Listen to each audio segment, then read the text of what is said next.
Hey guys, good to see you again. Um, so today I have notes, and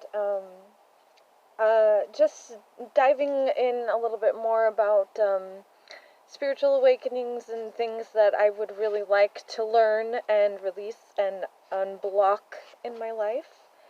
Um, there was a recommendation on YouTube for audiobooks for Florence Scovel, amazing writer, and a lot of guidance in her books. There's the Game of Life and how to play it. And there are a lot of other audiobooks out there, so that's been really helpful. I spent almost the whole morning listening to it. My hair's starting to get like this little curl. So, I mean, I didn't do anything to it. It's like, I keep, my hair, sometimes I feel like the lady from Edward Scissorhands, the mom, where her hair just keeps getting shorter and shorter. And that's what I've been doing lately. Also, she did a lot of studying on metaphysics, and that's something that I think would be really nice to look into as well. So I wanted to talk a little bit about my trips, because I've actually met a lot of really cool and amazing people along the way that I'd like to give a little recognition to. Um, so the first night that I left, it was kind of late. In the afternoon, it was probably about 3 o'clock when I left, and I used these little emojis. The pink ones are for my good experiences, and then over here I have one for all the bad experiences, and that one's brown. And all the X marks were the places that I did stop. And when I said in my other video that I just looked around Northern Oregon, I went all the way south, like almost to California, almost to Gold Beach. I decided not to go to Gold Beach. I was pretty close. I decided not to, and I feel like I made a really good decision on that. So anyway, so I'm going to need to get an Oregon map to complete the story, but I was in Washington the first few days. So, I stopped here, or this is where I started, was in this area, Tacoma, Puyallup area, and then I went up here to, the Cascade Mountains, and that's where I spent my first night in the mountains. And, I found a nice, quiet, empty space to park.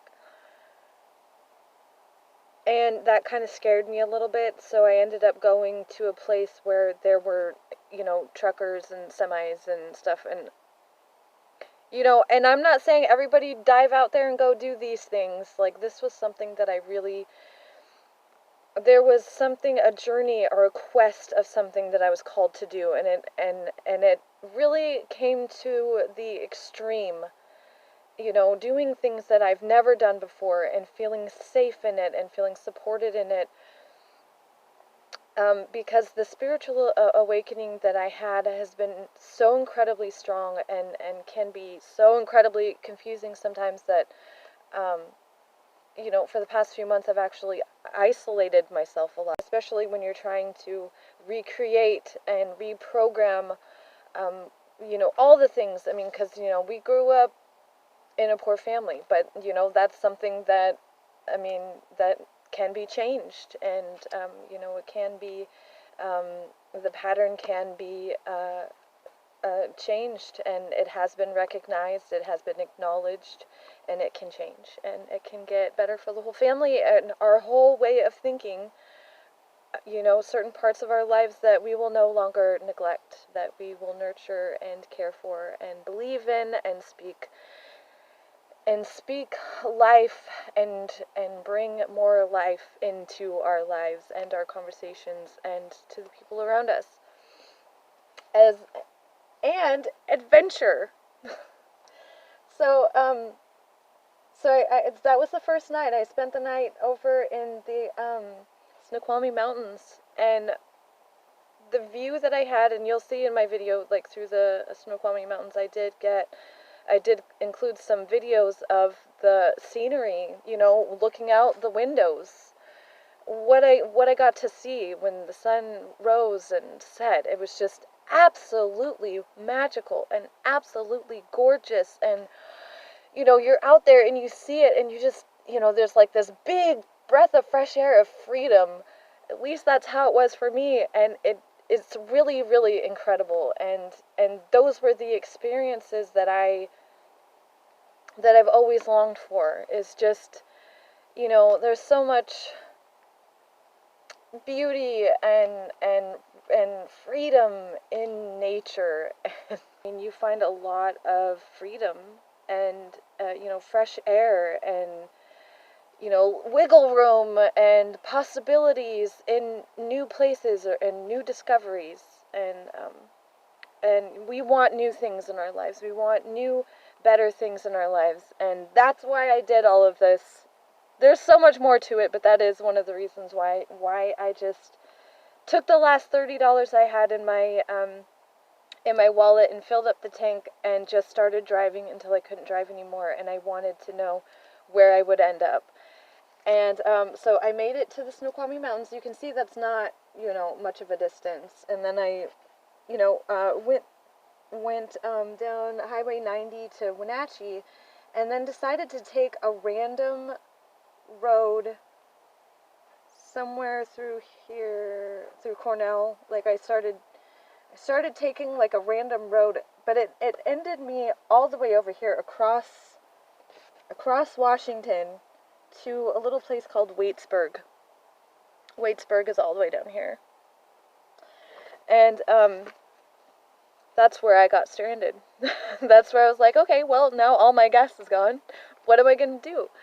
And of course, you know, I found a little park, and it was really hot that day. It was like over 100 degrees. And I remember just feeling really, really stressed and really worried and really like, what am I doing? You know, I didn't plan.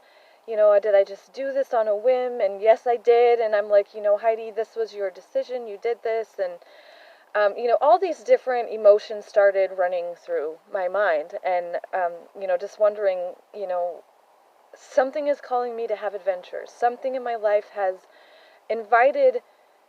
always longed for adventure and discovery, and it's calling to me, and I'm going to get it one way or another.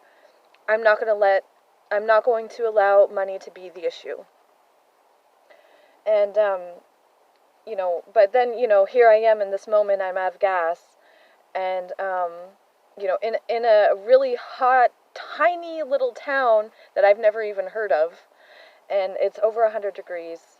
Luckily, there was a nice little park there. The sprinklers were on, and there was a creek nearby. You know, there's plenty of, you know, water supply, plenty of shade.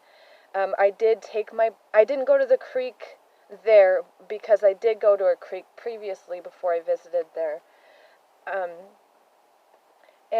You know, so here I am stranded, and I'm like, okay, so I made a post on Facebook, and I'm like, hey, you know, I need some support, and people are like, oh, well, do you have this Cash App? And I'm like, no, I don't.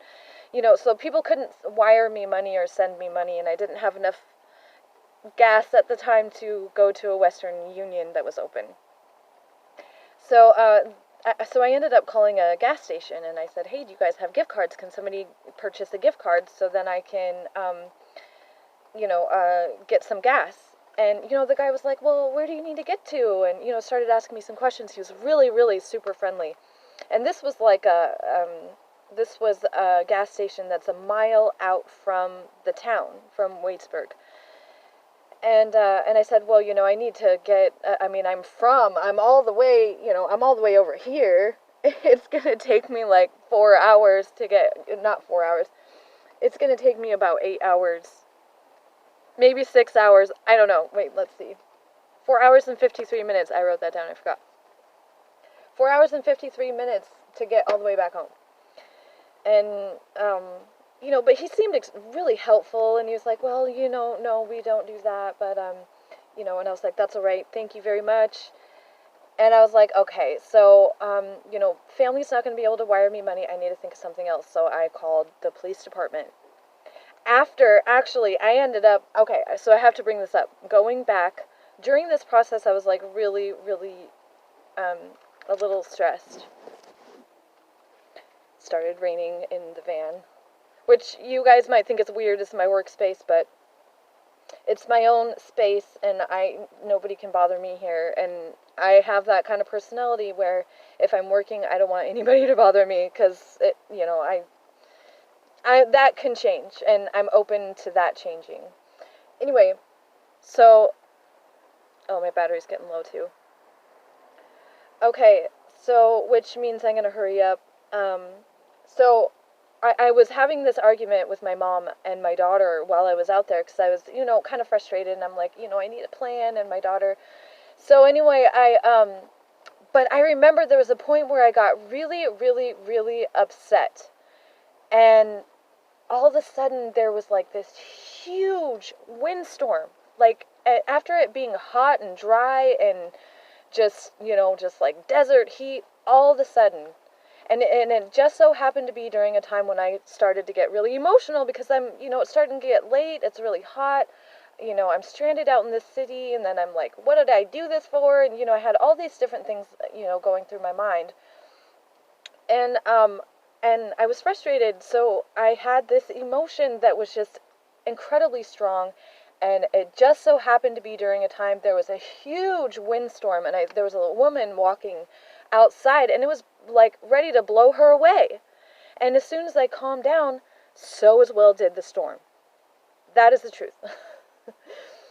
You guys might think I'm crazy, but a lot of cool, strange things are happening, and they're amazing. So that's why I'm so, like, so, I so want to follow through with my journey, with the things that I've been learning and experiencing, because they are revealing themselves to me, and it has been incredible.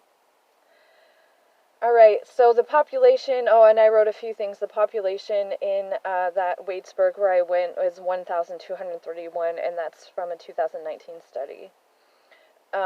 It was the Waitsburg Food Mart. So anyway, I ended up calling the the police department, and they totally helped me out. They came out there, they checked on me, they filled up my gas tank, so as well did the gas station that I spoke to previously. And that was at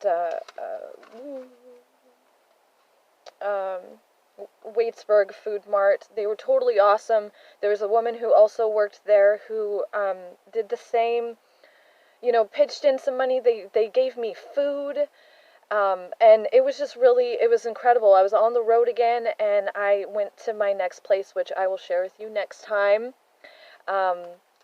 But it was really, truly amazing. It was truly an amazing blessing. I took the initiative to calm down, center myself, and say, you know what? I can solve this problem. There is a way to solve this, and there will be a way. And the first idea that popped into my mind, call the police department. I did, and they totally helped me out.